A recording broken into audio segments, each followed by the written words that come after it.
two, three. Hello, people of the world, and welcome to Real Talk on Schengen Story Media. Please, My name sorry, is Vincent. sorry, Vincent. Sorry, Vincent. I have to take.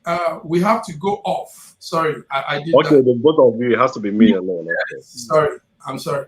So let's go All right. again. One, two, three. Hello, world people, and welcome to Real Talk today on Schengen Story Media. My name is Vincent Ihesinono, your host.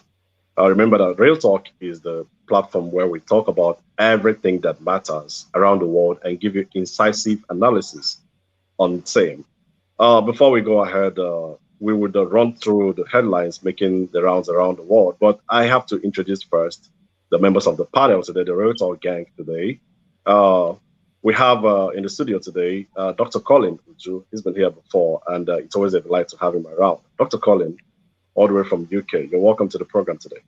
Thank you very much, Vincent. It's nice to be here with you, and I hope we will have some fruitful discussion on very, very thorny and tough issues that bother each and every one of us around the world, most especially in Nigeria. Absolutely, absolutely. And the next person is Mr. Mark Godwin, Iwaju, producer and director of Schengen Story Media. Mr. Mark, you're welcome. Good morning, my great friend Vincent Ihesinono. Thank you for having me again in this your very, very resourceful program. Thank you. But my pleasure. Let's go straight to the headlines making the rounds around the world. And of course, all attention is beamed on Afghanistan, where we hear that at least three people are reportedly killed amid the chaos at Kabul airport as US troops fire in the air to disperse fleeing Afghans. Because with that development, we also know that flights have been suspended at Kabul airport as airlines reroute their planes.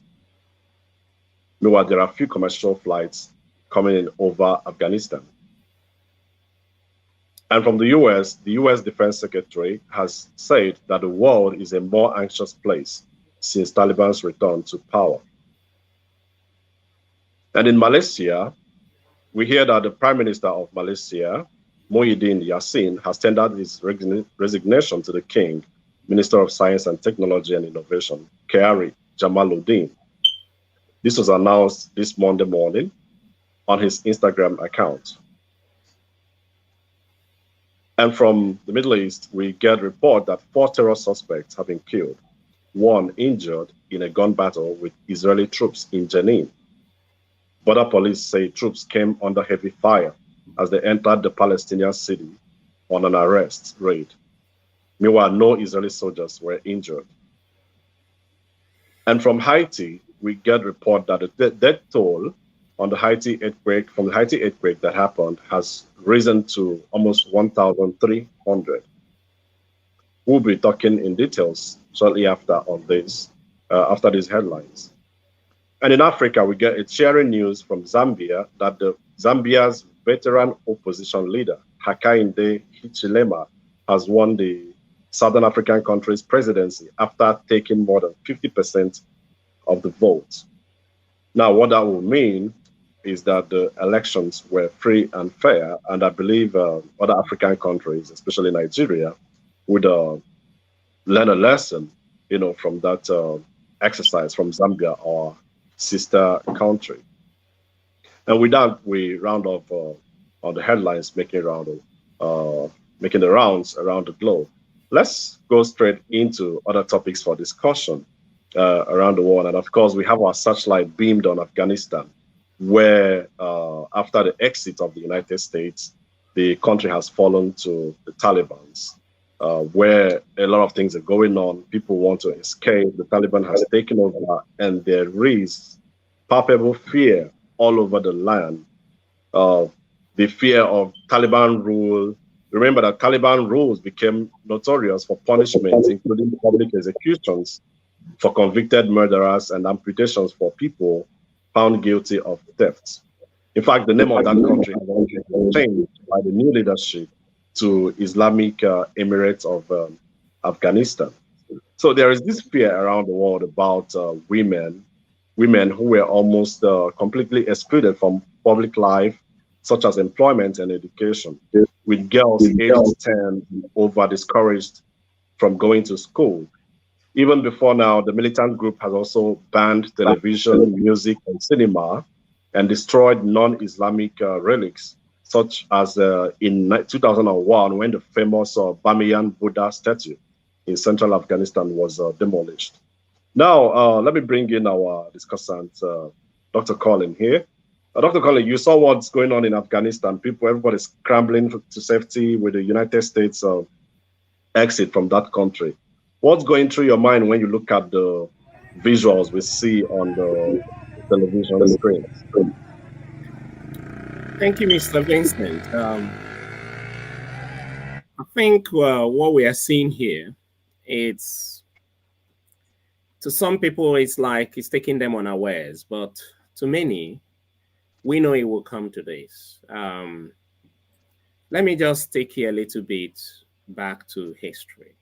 And history tends to repeat itself. The only thing is that we tend not to pay heed to the information that history has with it.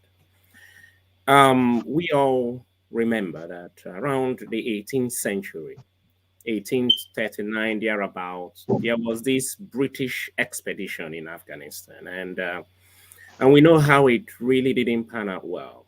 And it was called the First Anglo-Afghan War. Know that winter was a real issue for the invaders, and at some point they had to pull out. And there was also the second expedition around, I think, many years down the line, probably around 1878 thereabouts. It led to what they call the Kandamak Treaty that was signed in 1880. And this agreement brought in a new leader, traditional leader, or emir as they call it in that area, Abdul Rahman. And the British also left. And we saw at some point the Leninist Marxist movement of Stalin and all that in and around something like 1979 when the Soviet tanks rolled into Afghanistan. And you know, they had this party they called the Clarks and the Pasham and all that. And during that time, US was worried about communist encroachment towards the Asian area, and they had to join to fight the Soviet Republic. And they also were instrumental in the formation of Al-Qaeda at the time. I think in 1989, the Soviet Union had to depart, they had to leave. Now, we also know down the line that you had the Mujahideens who were the ones fighting the war at the time. And the Mujahideen, for some reason, didn't have the political clout. And that brought about the Taliban that then swerved in to take over many of the provinces. One thing they did wrong, they were good administrators. They had this Islamic agenda, yes. They had the Sharia law behind them. But they were good administrators. They bought into the people were part of them. One mistake they made was that they allowed Al-Qaeda in. And Al-Qaeda had that place as a stronghold. Osama bin Laden came in, took the place as a headquarters. And from there, we now know what then happened. September 11th, they hijacked 4 US jet lines and slammed them into various buildings and infrastructures of the United States. And that brought about the war in Afghanistan. And prior to the war, the CIA had already gone into Afghanistan. They were trying to work with some of those warlords that were still existing, that were not under the control of the Taliban. It didn't work. An outright war, Operation Enduring Freedom, was declared in October 7, I believe, 2001. They have been there since then till today. And a lot has been put in. They wanted to transform the country. They installed leadership. That wasn't even leadership anointed by the people. So we knew a time was going to come when this invasion was going to expire. We also remember vividly the Doha Agreement that was led by former President Donald Trump in good faith. So sorry, but before you go to that, Dr. Colin, let me ask you. This is the 20th year, America's 20th year in Afghanistan, and since they came in, just like you said, I want to thank you first for that historical incursion. Now, after 20 years of United States occupation of Afghanistan, what success would you say they have achieved? You know, after committing almost $1 trillion and 20 years and many other resources into this Afghanistan war. Point of correction, Mr. Vincent. They have put in 2.26 trillion US dollars. Britain has put in 37 billion pounds, and Canada has put in 18 billion Canadian dollars. So it has taken a lot. But what have they achieved? We have to be hopeful that because bear in mind that if you were 20 years ago, you are now 40 years. So you are one of the commanders of the new Taliban. So is a new Taliban a reformed Taliban, one that would allow some kind of liberalism, some kind of free will to people, like you rightly mentioned during your introduction, more rights to women? I don't know. Your guess is as good as mine. Can they be trusted? If they can be trusted, why is it that Cobra in UK is meeting? Why is it that there are security meetings here and there in the US? They projected it was going to take 9 months for the Taliban to take over. Then they adjusted it to 6 months, then 3 months. So it's not going to be as they planned. I believe so. But I have to remain optimistic. And I hope lessons have been learned by the Taliban. If any other person is going to unite that nation, it has to be the Taliban. I believe that the Taliban now may be the reformed Taliban. Because if you watch the video that Mr. Mark Godwin, the producer, shared with us, you will see behind them is a picture.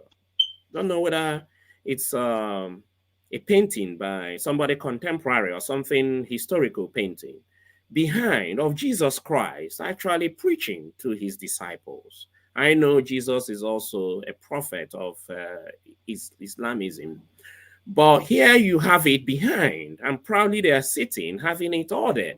Previously, they would have used their gun and shot it or something like that, something ridiculous. So yeah, someone actually mentioned somewhere that it's possible they were yet to notice that image there, being that they are carried away by the euphoria of their victory. By the time they notice it, that it's possible they will replace it with the appropriate one they consider more appropriate. Don't you think? Yeah, but they knew there was an agreement. Let me inform you that there were ongoing discussions so that there will be reduced bloodshed in Kabul. So these things were arrived at a round table. So it's not that it's happening spontaneously.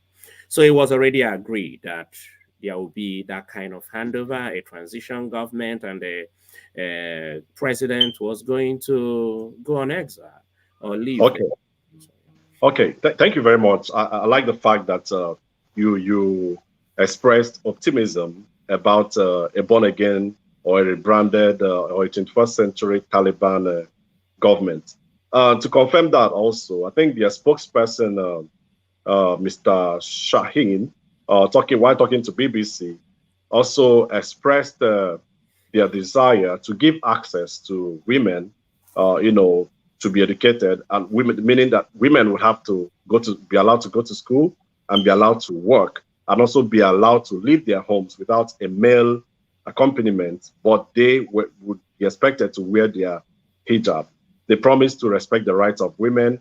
They said that their policy is that women will have access to education and work.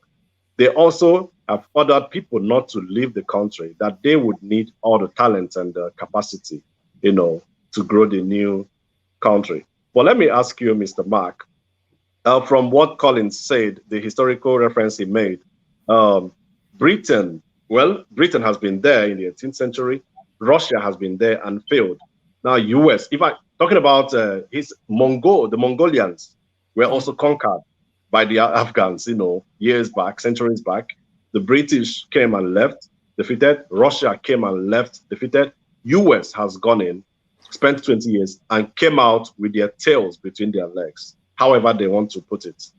Now, what is this thing that drives the Taliban? Why is it difficult for so-called world powers to defeat them?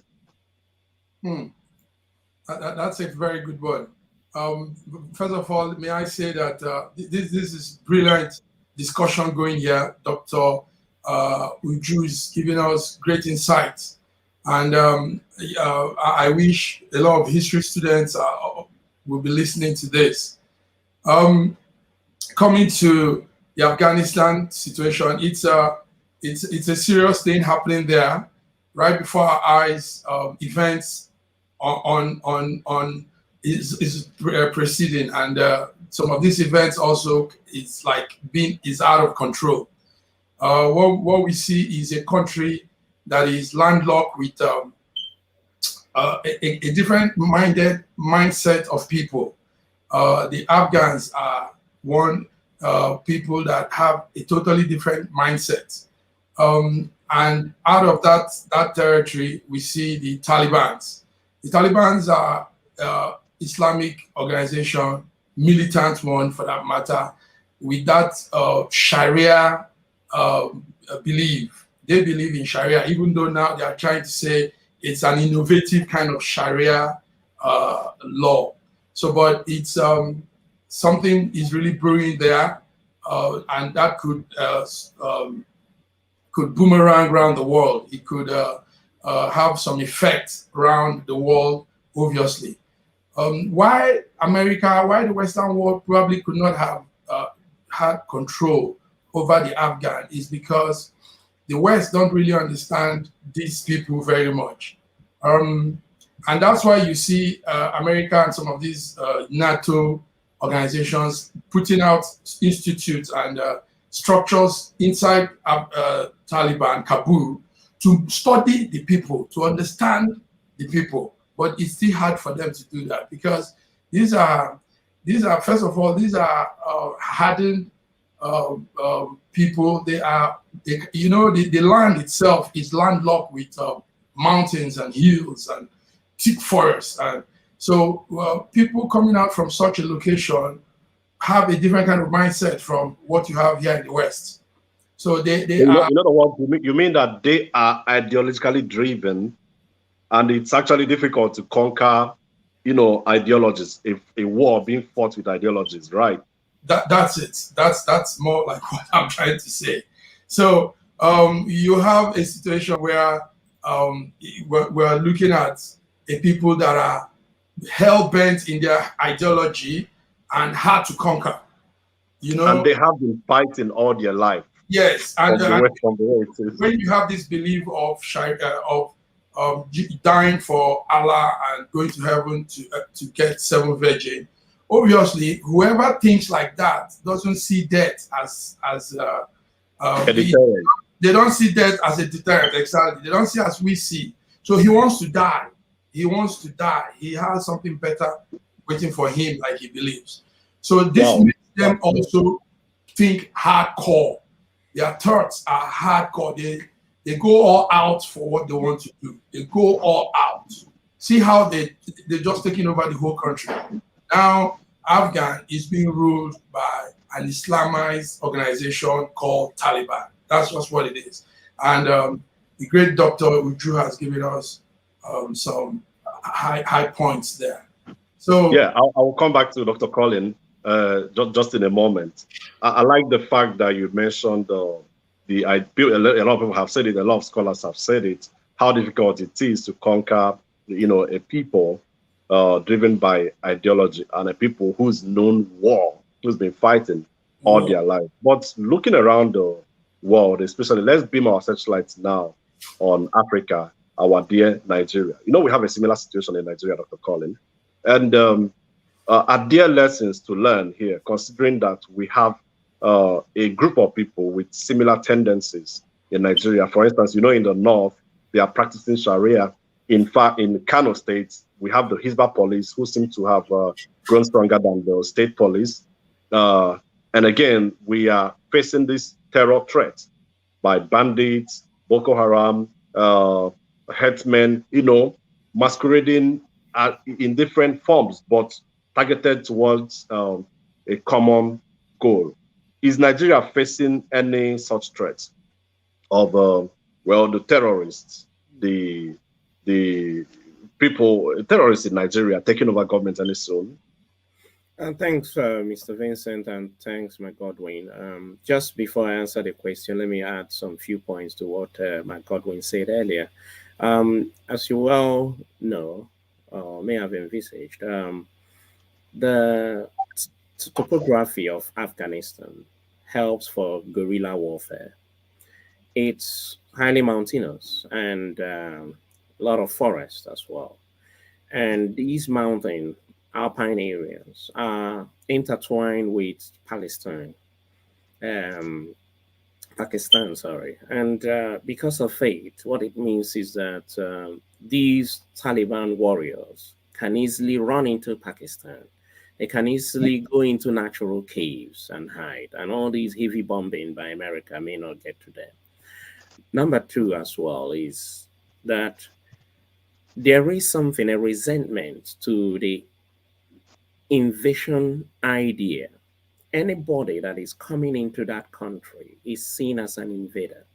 So if you are going to defeat whatever that is happening there, you need to work with the locals, you need to work with the warlords, you need to work with well-established institutions that are there already. But so some of these is just to add to what Mr. Godwin said. Now, going direct to answering your question, Nigeria, it's a unique case. And just to take you a bit to history, the British conquerors or colonial masters who governed Nigeria at a time in history, they had, when they amalgamated Nigeria in 1914, they had a different approach to governance. They had what they called a direct rule for the southern territories or provinces, and they had the indirect rule up in the north. So Islamic agenda has always been there in the north, while in the south, our way of life, our African traditional religion was conquered and defeated and destroyed completely. So that meant that in the north, they still hold tenaciously to their religious belief, albeit the fact that some of them can be so cruel and rejected by civil society. On whether they are going to conquer Nigeria, I doubt. One is that we know that some of these people are also insurgents, some of them coming from Chad, some of them coming from Niger, infiltrating into Nigeria. And to give you an idea that they might be, some of them might be insurgents, is that they are killing without minding who you are, whether you're a Muslim, and even Muslims, they have factions as well. You have the Sunnis, you have the Shiites and all that, you have the Mujahideens, and they are killing everybody they are seeing that crosses their path to this extremist Islamic ideology. The Nigerian government is not doing enough to challenge them. It's not doing enough to stop them.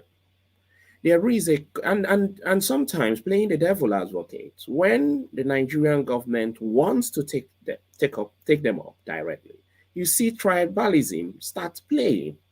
Even Buhari at some point, when he was the opposition, was also siding Boko Haram, saying that, oh, no, you are killing our people, that they are not terrorists. So tribalism is a key issue. But whether they would conquer Nigeria, it's just wishful thinking. I don't think it's going to happen. And there is no need for scaremongering. Thanks, Vincent. Well, thank you very much, Dr. Colin. Many would want to disagree with you, especially seeing that these insurgents are growing on a daily basis in capacity and strength. We saw them recently bring down, in fact, they've been bringing down airplanes, military airplanes that made attempts, to attack them. In some cases, in the last instance, of course, the pilot was able to escape with his life, but of course, the plane was lost in that process. We've also heard about complicity in the military, and today some of them are coming out. So anyway, we'll talk about that later. But the thing is, some people would disagree with you on this call when you say they cannot take over Nigeria. We can only pray about that, pray very hard that they don't get to take over power in Nigeria someday. Vincent, the thing there is that every military that wants to succeed needs to be seasoned and disciplined. If you are going to war, you need to be ready to fight. And let me tell you, it took the Americans nothing to defeat the Taliban. It took them nothing because they are seasoned and disciplined. But in Nigeria, you know the Nigerian military. They don't mind bribing in the middle of the war, in front of the war, even at the war front, they are taking bribe. So even the aircraft that was supplied, they must have shortchanged themselves. Look, look, the Taliban, why taking over Afghanistan in 1 week, is that the Afghan military are corrupt and not disciplined. That's it. Terrorists don't wake up and win you like that. No. They win you because they know that you are deficient. And what is making you deficient is in you. And they capitalize on those weaknesses. That's it. Thank you very much, Dr. Colin, on that call. Let's go straight to the next item on our list for discussion, and that's the earthquake in Haiti. It was part of our news headlines where we talked about the rising numbers, which is almost getting to 1,300 in death toll. The death toll from the magnitude 7.2 earthquake that battered Haiti is said to have risen to at least 1,300 as rescuers race to find survivors amid the rubble ahead of a potential deluge from an approaching storm. Saturday's earthquake also left at least 5,700 people injured in the Caribbean nation, with thousands and more displaced from their destroyed or damaged homes. The survivors can be seen in that video. In some areas are sheltering in the streets or soccer fields with their few salvaged belongings, while overloaded hospitals scramble to help those who were injured. We know that Haiti has faced a lot of trouble recently. The country is already struggling with the coronavirus pandemic and then a presidential assassination. This is the same country whose president was assassinated recently by violent gangsters. And now this has happened. While we reach out to these people, our hearts go out to these people over their calamity. I want to bring in Mr. Mark here to give us an insight into what he thinks about what's going on in Haiti. Mr. Mark, are you there?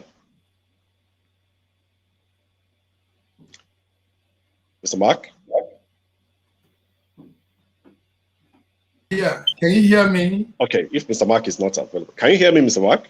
Yes, I can hear you. Okay, Dr. Colin, let me take your opinion. Let me, mind your thoughts on what's going on in Haiti at the moment. This is a humanitarian crisis, as we can see. What goes through your mind when you look at those images of this poor country that has been bedeviled by a lot of disaster? All right, thank you, Mr. Vincent, for that contemporary question. My thoughts and prayers are with the people of Haiti at this time. They have seen quite a lot in recent past. But before I delve into it, traditionally I try to put things into context and give some people some educational mental thinking about what is happening.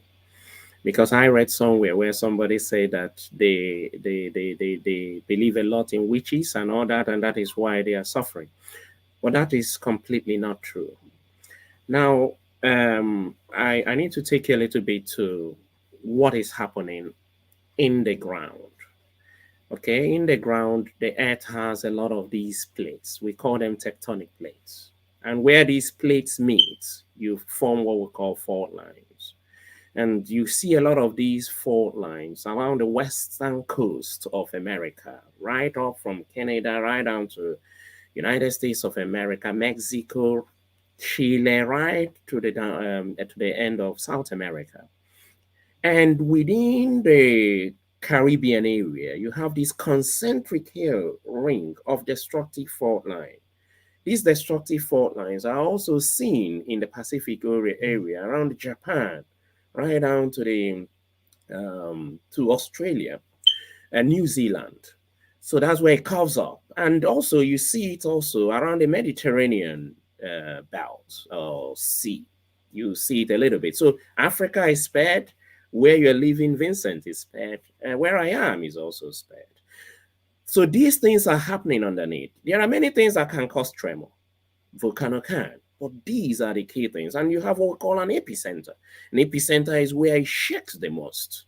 And as we well know, this shake happened near Port-au-Prince, in the city of Las Cases in Haiti. And that was even seen far and beyond that area, not just only in that area. They felt a wave. It's 7.2 magnitude on the Richter scale. It's very heavy by all standards, pushing down buildings, churches, etc., halls. It was felt even in Bahamas, Dominican Republic, and Jamaica, and Puerto Rico, even in Caribbean island owned by America, and Cuba as well. Is heavy. And where the devastating effect of earthquakes generally is, if it happens underwater, any underwater river body pushes a hurricane. It pushes water inflow into the mainland. And that was what happened to Haiti in 2010. 200,000 people were killed. Haiti is facing quite a lot. Last month, as you rightly pointed out, the president was assassinated. And that brought in Ariel Henry as the new prime minister.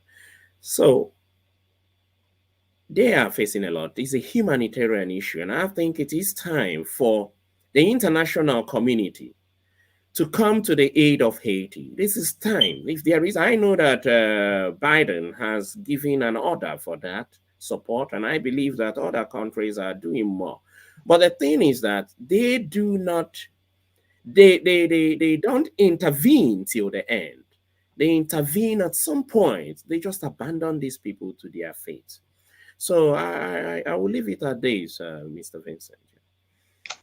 Many thanks, Dr. Colin, on that great insight. You always, I'm always marveled by your level of knowledge, the depth of your knowledge on things outside your scope of qualification.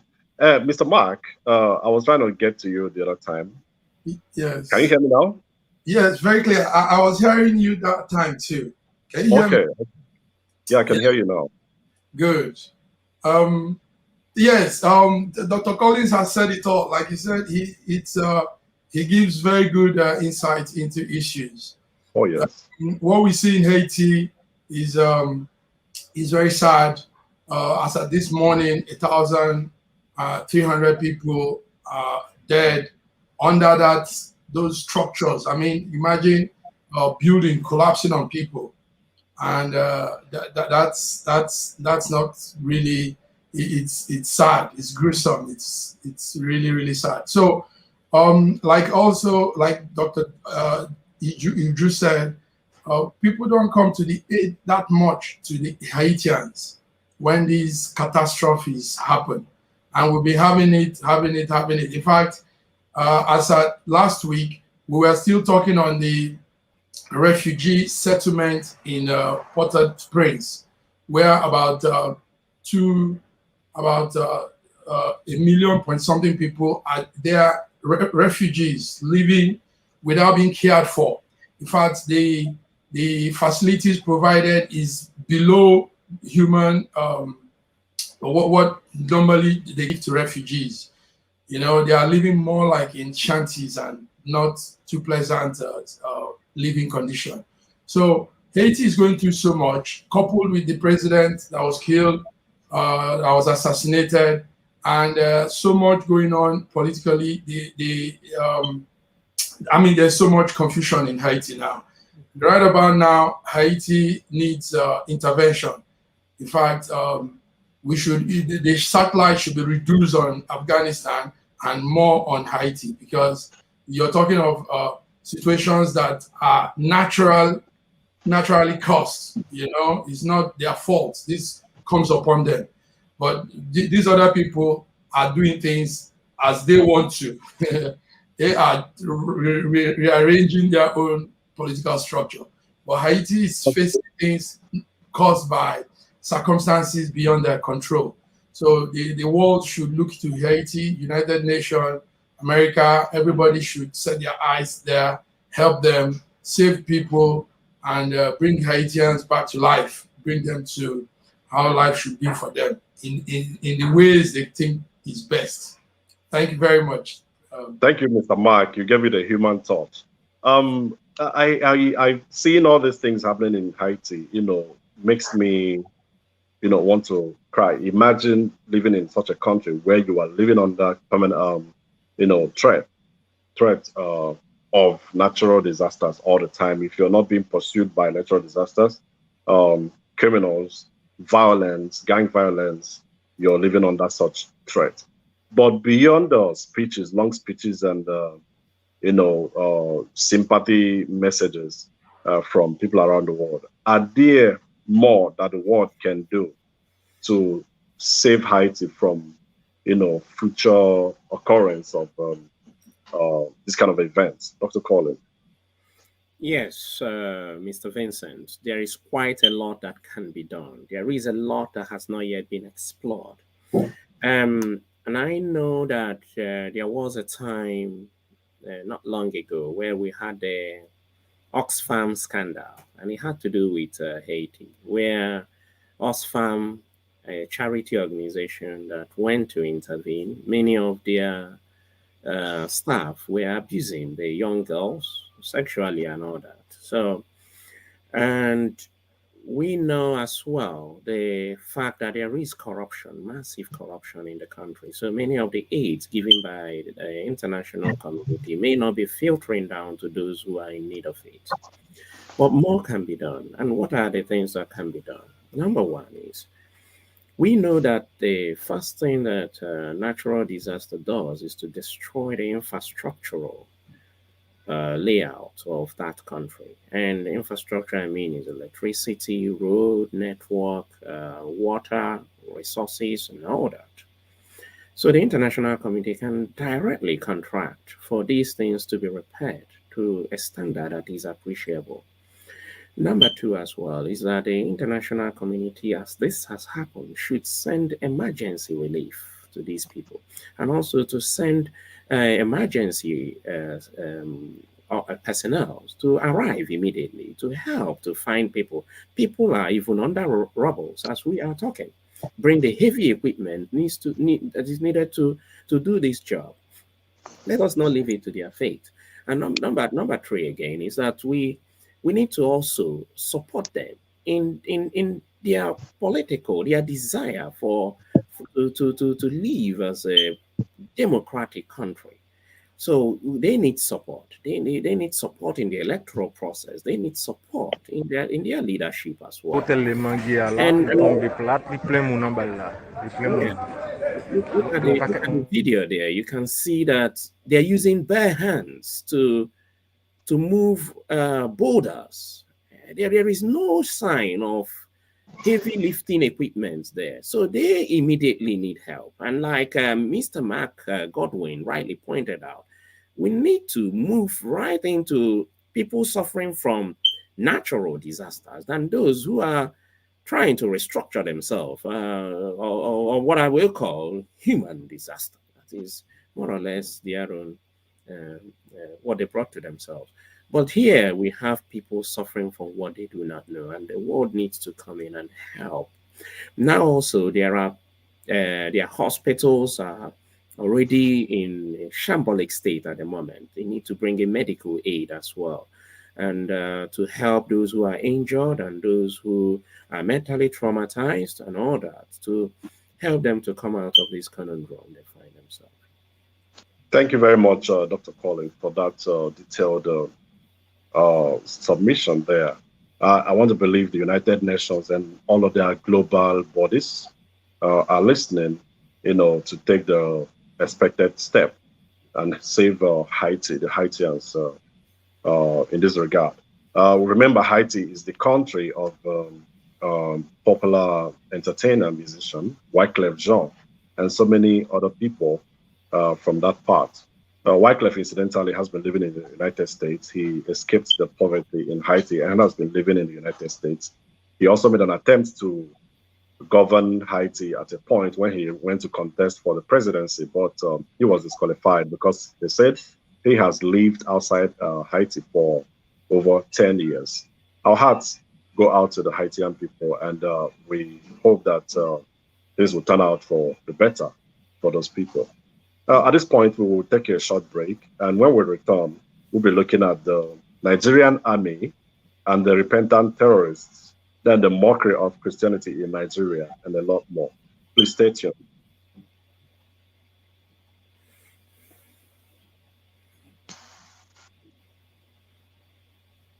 Okay, so you're welcome back to Real Talk on Shengen Story Media. I am your host, Vincent Inhesinolo, and I have in the studio two gentlemen who has been giving insightful analysis on trending global issues. We have Dr. Colin Uju all the way from United Kingdom, and Mr. Mark in Italy, Mr. Mark Godwin. You are Jonwa. Thank you very much. Thank you very much, Mr. Vincent. Okay, so let's go straight to the next topic there, and that's talking about Nigerian army and the repentant terrorists. We saw recently in the news where the insurgents who has been fighting for years with the Nigerian military, kidnapping people, killing people, stealing goods, committing all sorts of criminal activities against the people, all of a sudden turning their people to say they are surrendering and to the Nigerian military and seeking for forgiveness in the hands of Nigerians. And that's after having committed all these atrocities, killing people, making widows, making people childless, making people orphans, making people homeless. We have millions of people at the IDPs as a result of the criminal activities of these people. And today, they were seen carrying placards asking to be forgiven by the Nigerian military. And we also got reports, though unconfirmed, that they are being reintegrated into the system. We have heard government officials say that these people, yes, when pardoned, can actually be reintegrated into the military. And with what's going on, what we see going on in Afghanistan, Taliban's taking over, are we not worried that these people might turn out tomorrow to become dangerous? We know that there are people who were forgiven in the past, serving today in the military. We haven't asked questions why the military planes are crashing, why military exercises get frustrated at the end, why military men get ambushed on the way to attack the insurgents in the bushes. Dr. Colin, I would like to hear what you think about this exercise of forgiving, pardoning repentant terrorists in Nigeria. Yeah, thanks, Mr. Vincent. Let me take you to the Geneva Convention on Warfare and how people you capture are called prisoners of war and the rights which they have as well. It's not new for forgiveness to be granted to combatants or military people in the name of peace. We know full well that that is the current agenda of Biden with reference to what is happening in Afghanistan and the Doha Agreement to release these prisoners within a certain time given. So the thing there is, what we do not know with certainty is whether these people are Boko Haram members, because we have gotten reports of the military using these things as PR shows. And if they are repentant Boko Haram members? How have they helped the Nigerian military in the name of covert information to actually arrest the hardened ones that are still in the forest causing mayhem? Because if you're saying that you are a former militant in the forest or terrorist, you would hold some information, vital information. So how have they helped the military? Personally, I have doubt that these people might even be terrorists. With what is going on in Nigeria, that they are members of Boko Haram, I have real doubts. But bear in mind that there is also a recent report, though not fully verified, that the leader of Boko Haram was killed. And whenever a leader of that nature, but bear in mind, we have heard many times he has been killed. I can't count how many times now. But yeah, but in this case, he was killed by ISWAP and not the Nigerian military. Yes, absolutely. I get that. But the thing is that he has been killed, if it's true. It means that there is void in leadership, is that not? And when there is void in leadership, followers tend to scatter and tend to turning themselves to the authorities. So yes, I understand it was done by the ISWAP. But bear in mind, tomorrow you will still hear him release a speech somewhere. So we don't know really which one is true or not. But nonetheless, I think if genuinely they are repentant, they should be giving information to the government to tackle the hardened one rather than joining the Nigerian military. I will not subscribe to them joining the Nigerian military. Nigeria has very high unemployment rate. There are many people who have not committed crime of this nature who can be employed to join the Nigerian military. So what's the essence in getting these people to become members of the Nigerian military? But I believe they can be rehabilitated. And I think everything mustn't end in killing people. They can be rehabilitated. They can be reoriented. They can be reintegrated back into the society. Yeah, thank you very much. We have also seen reports where people alleged that this is actually a plan, on their list of strategies.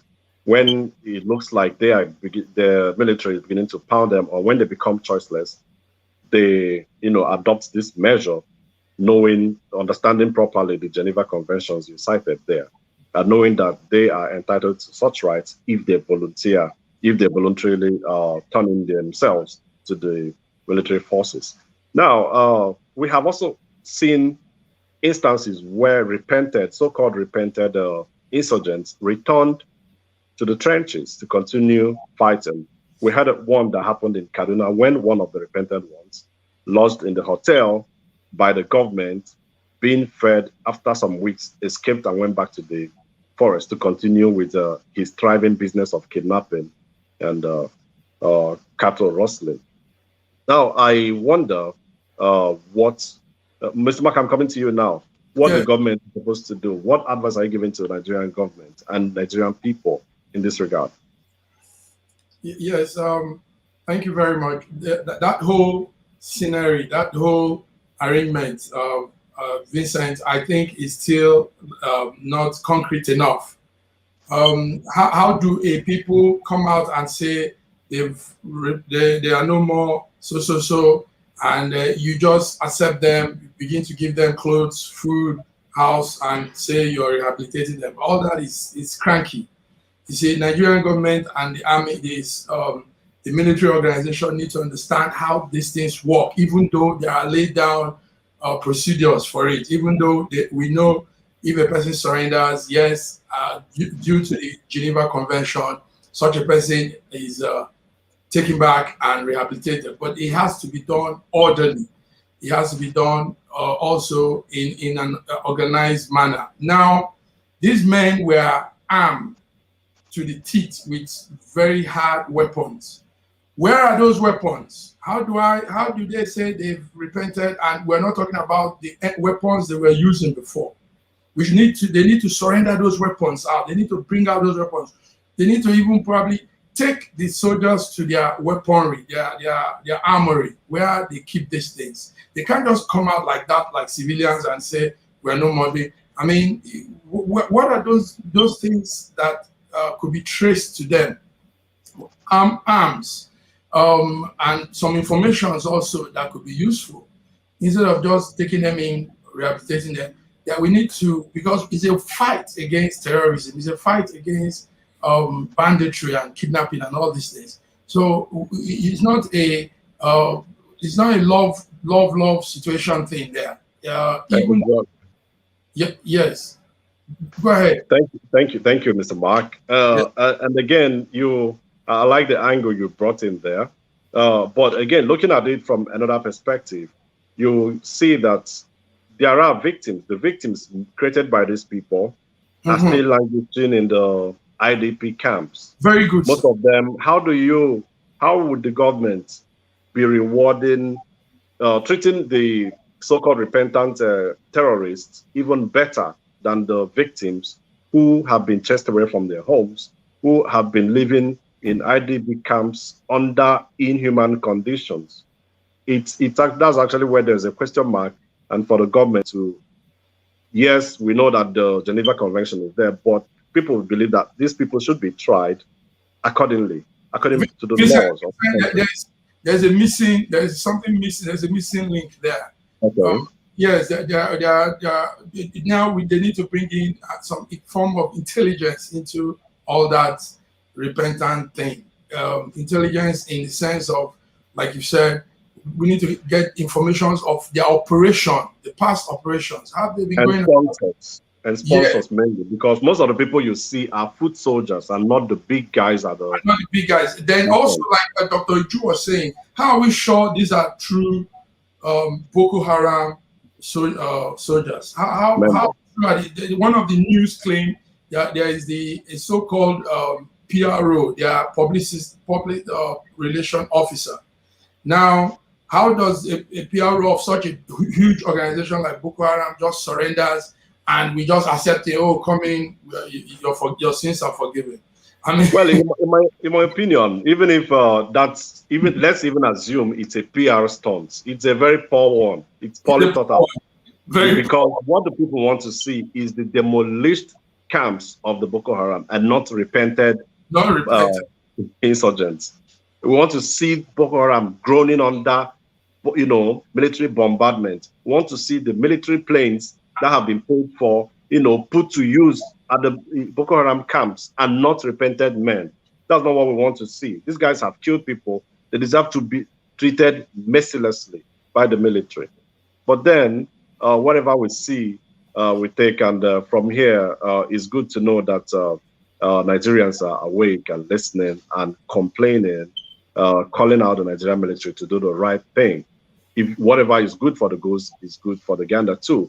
We have seen in the southeast, other parts of the country, where we even had the Attorney General of the Federation, Mr. Malami, meeting the idea of labeling the Yoruba nation agitators as terrorist group, just like he labeled the IPOB. Meanwhile, these guys are not known to be violent. These guys are only protesting, agitating, which falls under their constitutional rights.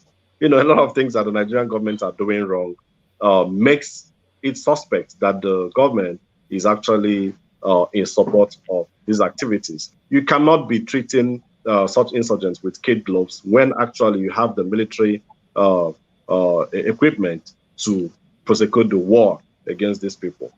Well, on that note, we round off that comment, hoping that the Nigerian government will listen and do the right thing that would draw accolades from the people. Let's move to the next issue here in Nigeria, which has been trending for the past 1 week: the mockery of Christianity in Nigeria. Christianity now is a big enterprise in Nigeria, so to speak.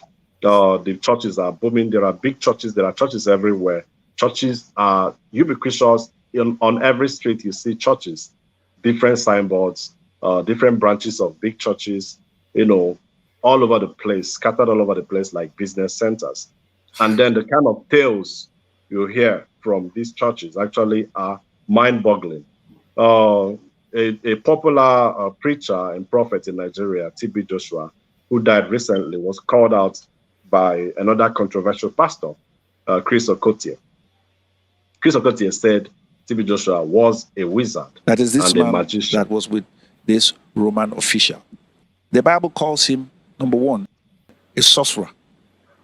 Number 2, a false prophet. Number 3, a Jew. Number 4, Bar Jesus is his name. You remember what I just said? He's called a sorcerer. He's called a false prophet. He is called a Jew. He is called Bar Jesus. Now let me analyze this for you. You see, the word sorcerer comes from the Greek word magos, which means a magician. So a better translation would be that this man is a magician, but he carries a Bible around with him and calls himself a prophet, that he is a servant of Almighty God. So the Bible tells us that he is not, that he is a false prophet. He's a false prophet. Pseudo-prophetess is the Greek phrase. That's the controversial pastor Chris Okotie there, where he called out the late TB Joshua of the Synagogue of God mission. TB Joshua actually was a faith preacher and a prophetic healer who attracted men from all over the world and was quite known for some of his philanthropic activities. But then, not just Chris Okotie, many others have called him out, claiming he practiced magic and all that, all in the name of God. And in response to what Chris Okotie said, another controversial pastor, now it's war in Christendom, from what we're seeing. Another controversial pastor, Pastor Chukwuemeka Ohanemere, popularly known on the social media as Odumeje or Indaboski, calls his name himself. He addresses himself, as different things. Odumeje, Indaboski, the war, calls himself everything, and he's a darling of social media buffs in Nigeria. And he, in a recent video during one of his church services, said that what Chris Okotie deserved was a dirty slap for insulting TB Joshua. Immediately after the job, and so do I, the lion himself. We are not in this world to enjoy anything with you. My fellow prophet Emmanuel TB Joshua did his duty without a social man, but the lion become a social man, and you are still talking. He is not a social man, and you are still talking. I want to correct a stupid person that I want to speak something. And that was a man that don't want the general to rest in peace and allow their family to mourn the general. And this man is Chris Okotie. Young man, we have respected you enough, and I have never seen you done anything in this life. I have never seen you save any soul. I have never seen you done one miracle that TB Joshua have ever done. But you come out and say that TB Joshua is a devil, and you started to analyze the ways. When I answer Emmanuel, that means I am a devil to answer the name of my father. When I name my church synagogue, because you have right to name your son your name. You have right to your son to answer your name. If you answer the name of Jesus Christ, is it wrong? Does it mean that we are Christ? And we must answer the name of our father. And you start to come out and start to try to prove yourself. And you wake up one day and said that they appointed you. You have sent messages to many parties and tell them that you are the president of this nation. When I looking at you, I see that you are possessed. Now, these two men, that was Odumeje there, Indaboski. I forgot to also mention that he addresses himself as the lion himself. Really, this is war in Christendom indeed. And Dr. Colin, I don't know, are you a practicing Christian? What do you make of this war of the holy men, the men of God? What do you think of this whole development? Oh, yes. Thanks, Mr. Vincent. I'm a Christian, and it's warring. I strongly believe that Jesus Christ is being crucified a second time, and also that we are selling Jesus at a discount. Nonetheless, I do not have the powers to overtly criticize anybody and his belief.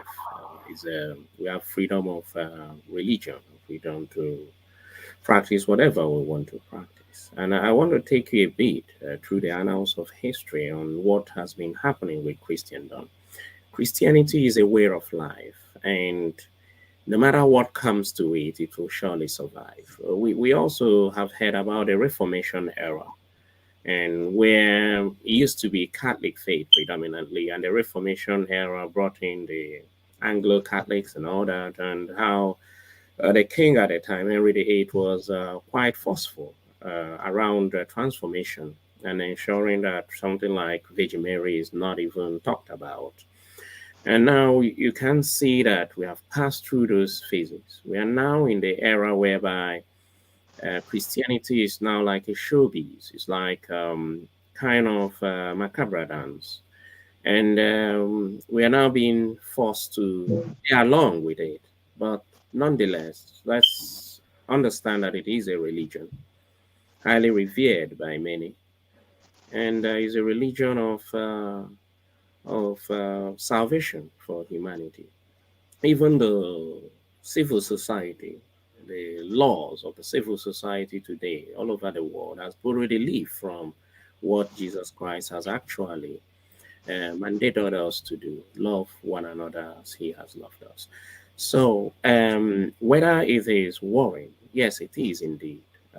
But whether I have the powers to know whether a miracle is true or not, or whether it really happened, that power I do not have. But if you look at it, and that's me being opinionated at this time, many of them look as if they look like what I would call 419 to a large extent. And unfortunately, many people buy into some of these kind of show, because for some reason it reassures them that all is well. It reassures them that there will be a miracle. It reassures them, it's called televangelism from what I gather, that you should touch the screen and you become wealthy.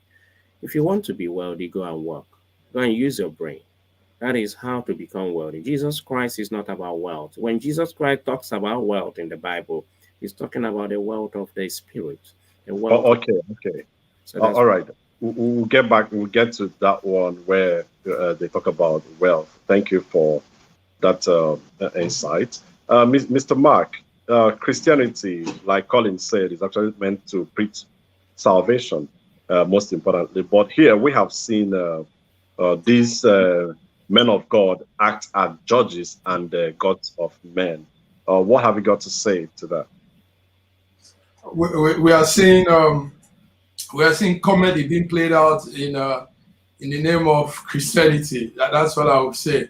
It's interesting to be seeing this, and sometimes you begin to wonder, if men claim to be this super strong in Africa, in Nigeria, why haven't they impacted lives and improved our economy and improved things in the hearts of men? Why are they? Look at what they are saying. All they are saying is, when the white man sees this, he laughs the more, because this one claims to have power. This one claims all these things they claim to have. Still, our country is in shambles. Still, people live in squalor. They help people financially. It doesn't make anything impact in those people's life. They give them little peanuts, and they claim to have all these supernatural powers, and nobody is thinking of using those powers probably to arrange things economically, technologically. Oh yes, and that brings us to what Pastor Suleiman of the Omega Fire Ministries did recently in the United States. In fact, these men are always in the news for one controversy or the other. We saw him praying for miracle money, and we saw people claim to receive alerts, phone alerts for money credited into their bank accounts, from nowhere. According to Suleiman, it said it's the angels of God, the Holy Spirit, that credited those accounts. Now, a Nigerian YouTuber, Israel Balogun, made a video and called out Pastor Suleiman, claiming that these are fake miracles. When they claim that people receive. I flew into Abuja this morning. The police. Israel had flown in yesterday to honor the invitation extended to him by the Nigerian police, the Force Criminal Intelligence and Investigation Department, pursuant to a petition filed by Apostle Johnson Suleiman, who is the founder of the Omega Fire Ministries. I came in with my clients, and I said we got in here past 10.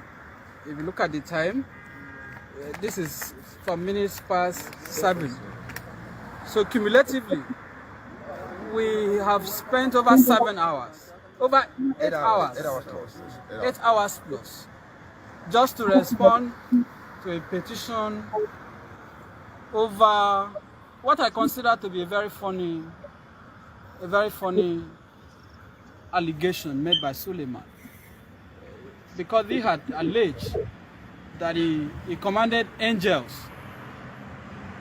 to send miracle alerts or miracle money to some persons in Auchi in Edo State, and of course Atlanta, Georgia in the United States. My client Israel came out, disavowed, debunked, and of course challenged the credibility and the veracity of those claims, which for us remains outlandish, remains false, irresponsible, and incapable of being proved. Clearly unsubstantiated. So we came here. It took even several hours for the police to take a statement. There were a lot of arguments, back and forth, altercations at some point, and instances where I felt these had gone beyond voluntary statement. This was about trying to force somebody to implicate himself. Of course, we refused to be intimidated. So that also led to a series of things that I may not want to say here. Oh, okay, now, that's after all said and done, we met with that video was actually a rather long video, but it shows the lawyer to the man whom Pastor Suleiman, caused the police to arrest because he asked Pastor Suleiman to provide proofs that the angels actually credited the bank account of his members. Now, instead of the police to, actually carry out the investigation, they arrested the guy and detained him. And that's his lawyer, the barrister Inibehe Effiong, addressing the press on that matter. Now, this is another shocking story, that the pastor who actually caused his angels to credit alerts could have actually have caused his angels to credit the account of this man for him to believe. They say seeing is believing.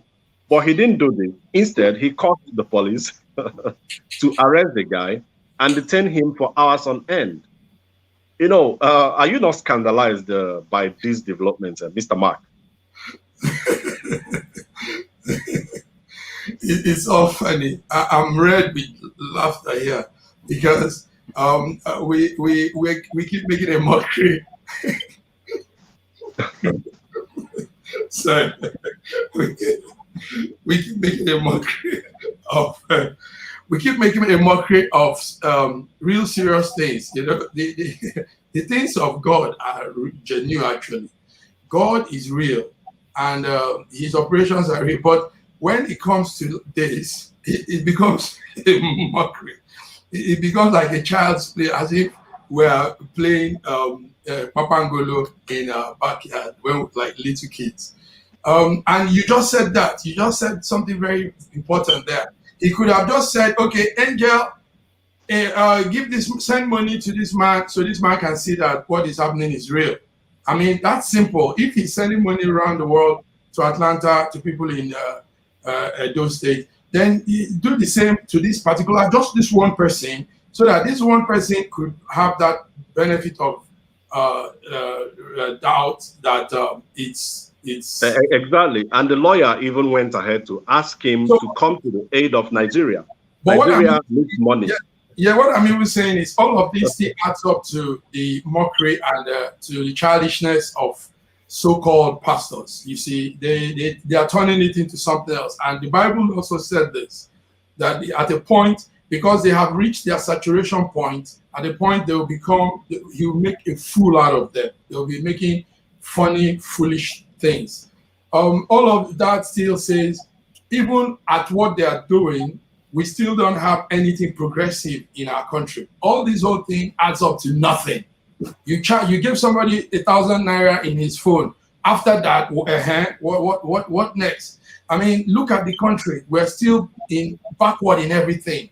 And these men claim to have power. Why can't they fix the lights, the electricity? Why can't they create jobs and create factories, create industries, do things that will really impact people? Not you give them 1,000 naira in their phone. The person will go and buy pop-off and akara and a granite, and that is it.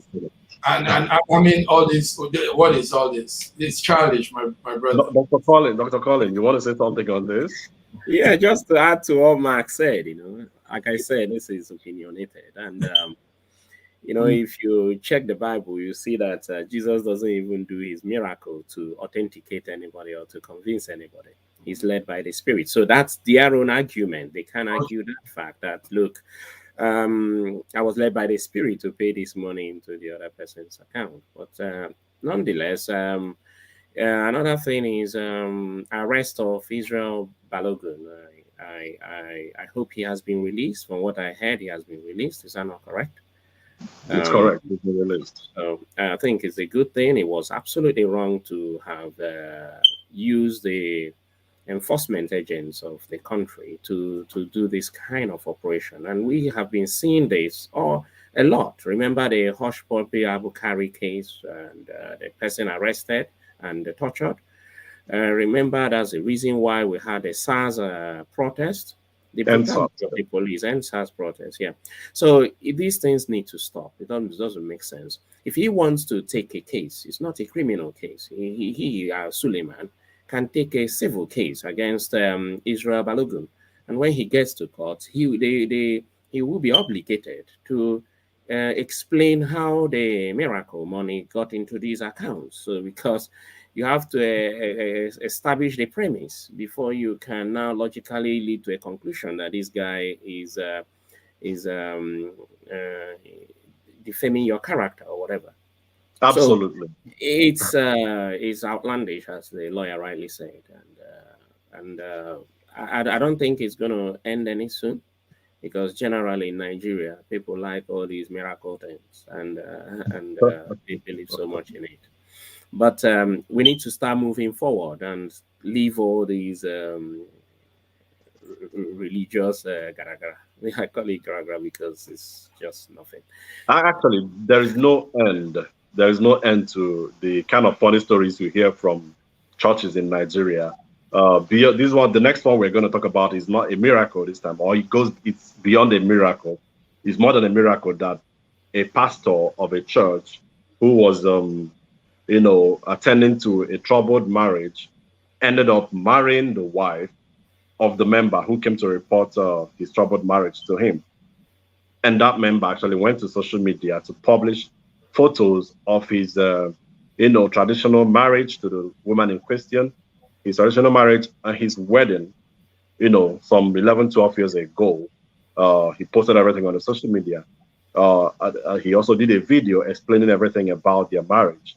The woman also came out to say that the man has been, maltreating her in the marriage, that she wasn't happy in the marriage. Meanwhile, the other general overseer who married the woman also had his wife, the wife of almost 30 years. He had children. Even his first son had come out to, denounce the new marriage of his father, saying he didn't know any other woman but his own mom. These things are actually, funny and at the same time shocking that they are happening, emanating from the house of God. Dr. Colin, are you shocked by this development? How shocked are you exactly? I'm gobsmacked, yeah. It's shocking. And would I say I'm bemused? Not at all. Not surprised at all. The thing there is there no case of bigamy here? Are they married in court? Because I thought you have to go through divorce before you then marry another one. So it's unbelievable. But the only error they are making here is if they didn't divorce before marrying again. But if they did, divorce before marrying again, I don't think they have committed any offense whatsoever. If the woman is fed up with a man marrying her, and like she said, there was domestic violence and abuse, then she has the right to move on. And where she moves on to, it's none of her business really. But the thing is just the legal element to it.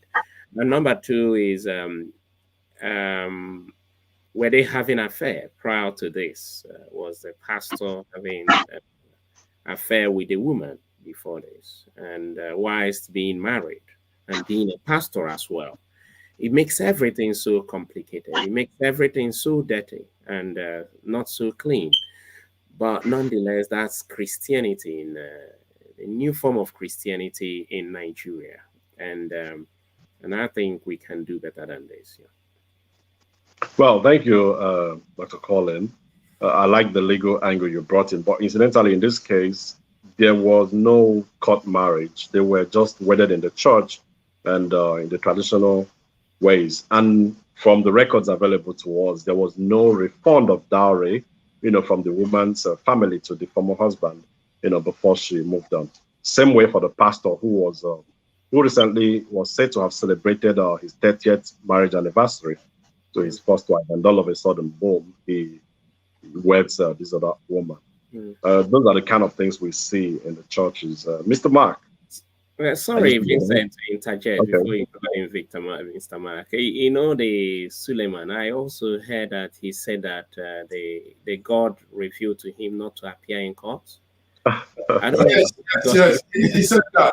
Now, if God refused him not to appear in court, why did he initially take the case? Bring in the police to settle the matter. Yes, so actually asked the angels to deal with the guy. These are really, they're just making a mockery. You see, when you're far from that location called Nigeria, and you listen and hear this, you see how the black man thinks. And when you also mingle with, I'm not saying the white people are superior, but when you mingle with them, you will see that somehow our reasoning in Africa, in Nigeria, is very low.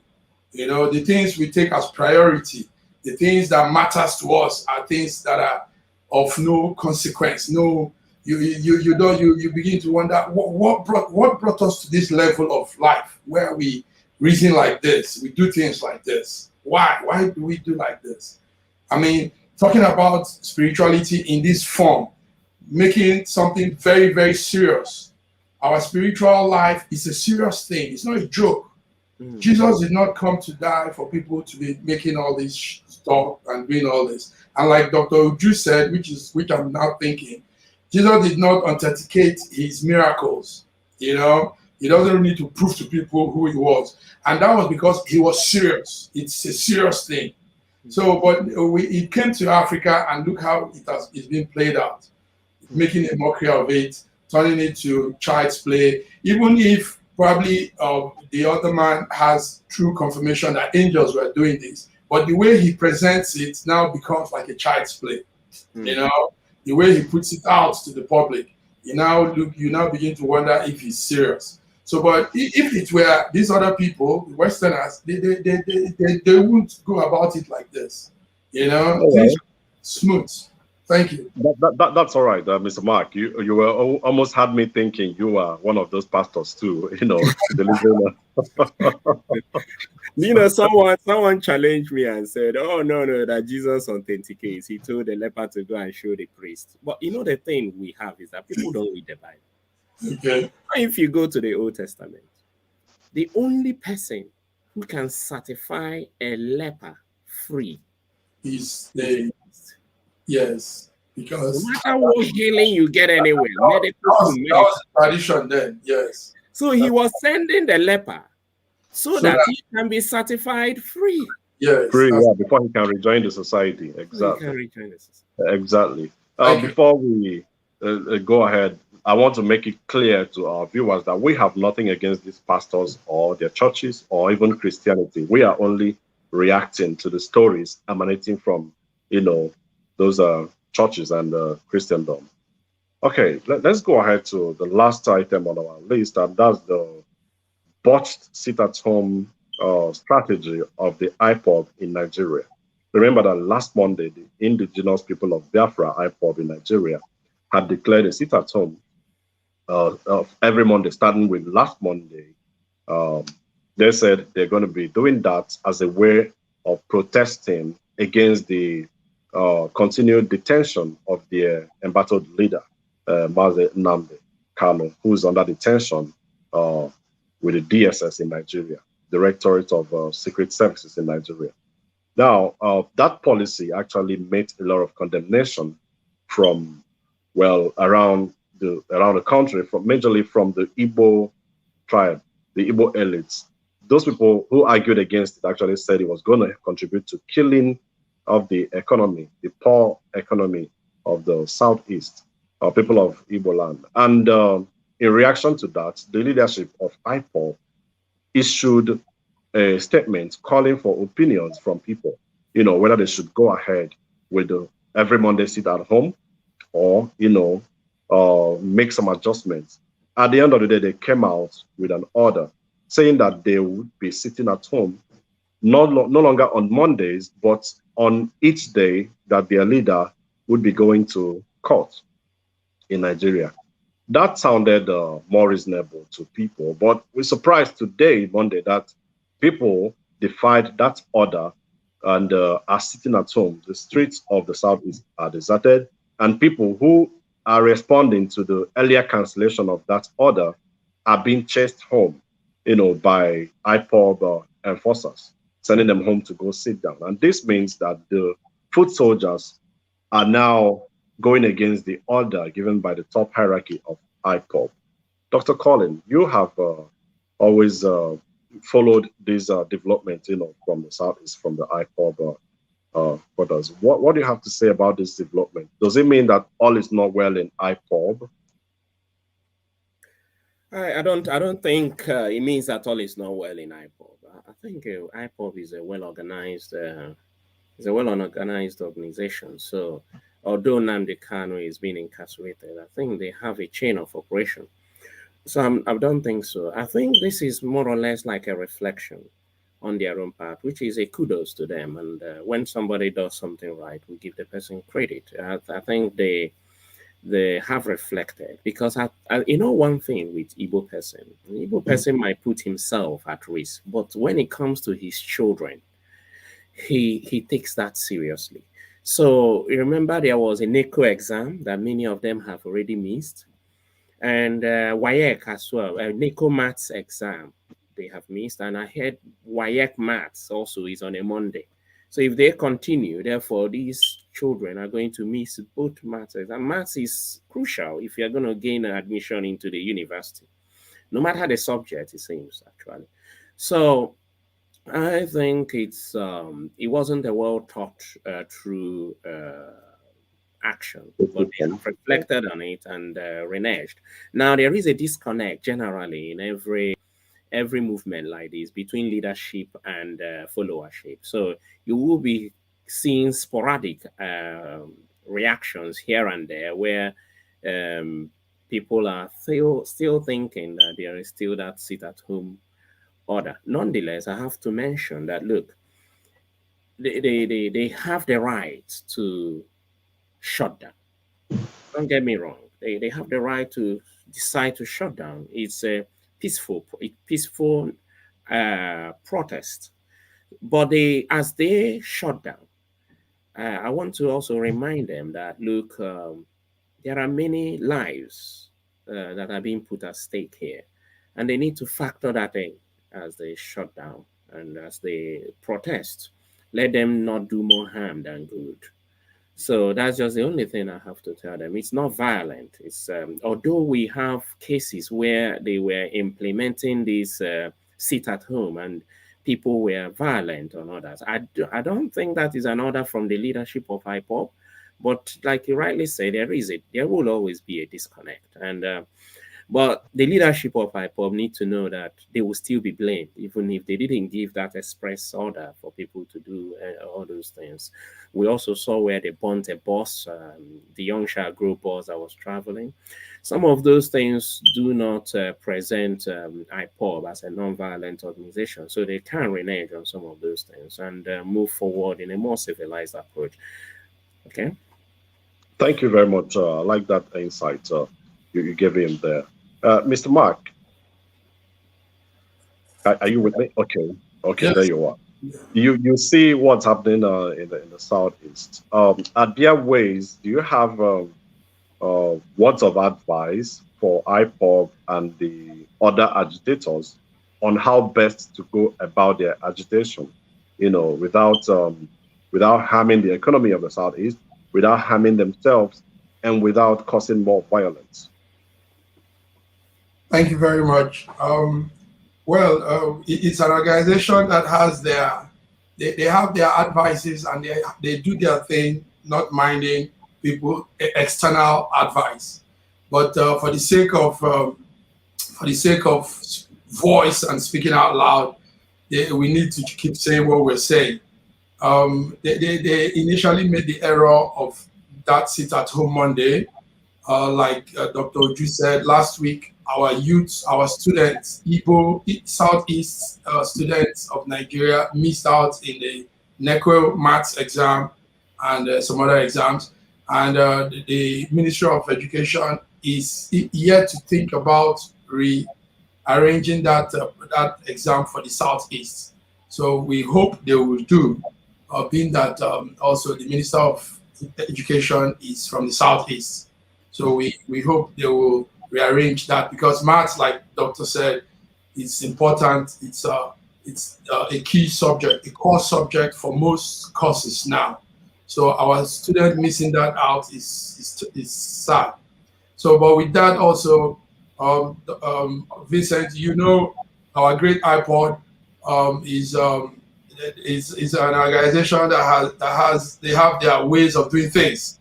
Most times, from an intellectual point of view, they do clueless things. Yes, I say that loud. They do clueless things. They do things. Yes, I agree with you, but I think they have changed that with this new decision. I saw that communication. Are you scared I'm saying this in your program? Are you scared?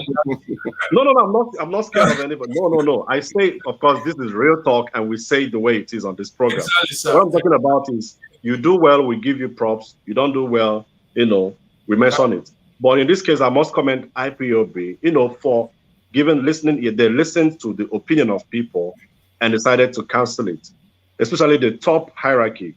We know that the foot soldiers might be there might be a disconnect, in communication between the lower rung and the top echelon of that organization. But it's important for them to bridge that gap so that whatever decision is taken, trickles down to the bottom.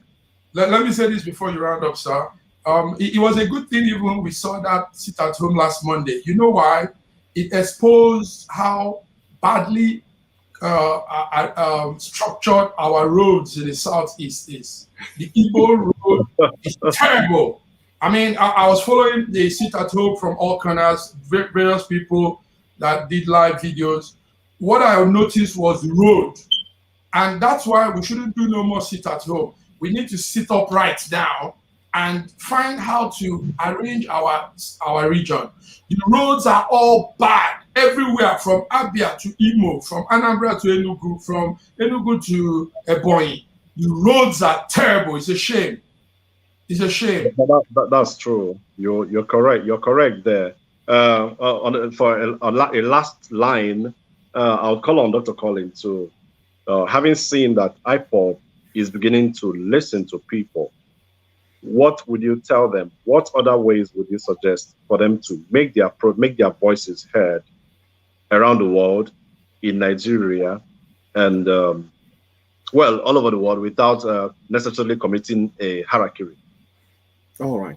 Thanks, Mr. Vincent. I think what I would tell them is get down to the round table, get down to dialogue, get down to discussing with leaders, the current leadership in Igbo land, get down to discussing with people, gain some of these insight, like they did a kind of survey that made them to change their mind. Let them also discuss with people far more, so that they carry people along. Leadership is about taking people with you.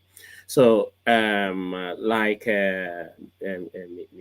Mark Godwin pointed out, the roads are really bad. I travel often, and the roads are the role of the governors. The governors, and these governors are our brothers. They are not Northerners. They are not Yoruba people. They are brothers. And do you know that FEC allocation to, let me just broaden it a bit so you can understand what I'm saying, really. Let me put the old Biafran map, okay, the southeast, eastern, is it the eastern central region? East Central State. East Central State, let me use that. Do you know that because of 13% derivation formula, these people are giving billions allocation? Internally generated revenue is a lot. In Enugu, in Abia, in Anambra, in IGR is a lot. Okay? Even if we know we are marginalized, not in that. We are not even the only tribe marginalized.